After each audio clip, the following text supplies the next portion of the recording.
Hello everyone, SHA-27 এর পক্ষ থেকে আপনাদের সবাইকে স্বাগত। আজকে আমরা বিভিন্ন সেন্টেন্স জানব।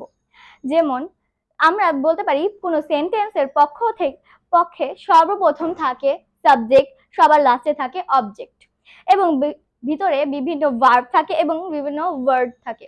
তো আজকে আমরা বিভিন্ন ওয়ার্ড সম্পর্কে জানবো। প্রথমে আছে can, could, shall, should, will, would. যদি আমরা ক্যান দিয়ে কোনো বাক্য তৈরি করতে পারি তাহলে ক্যানের অর্থ হচ্ছে পারি। যদি আমরা ক্যান দিয়ে বাক্য তৈরি করি তাহলে হতে পারে আই ক্যান ডু, আমি করতে পারি।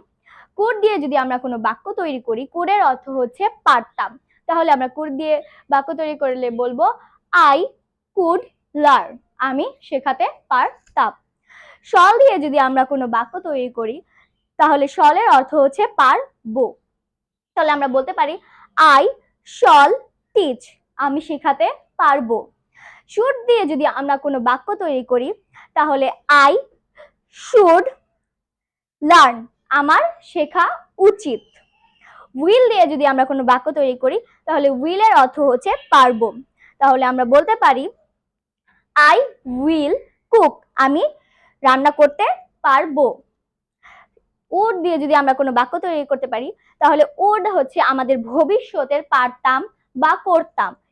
এক্ষেত্রে আমরা বলতে পারি আই উড টিচ, আমি শেখাতে পারতাম। ধন্যবাদ সবাইকে। এই ক্লাসটি আপাতত এই পর্যন্তই। দেখা হবে কোনো পরবর্তী ক্লাসে। ধন্যবাদ।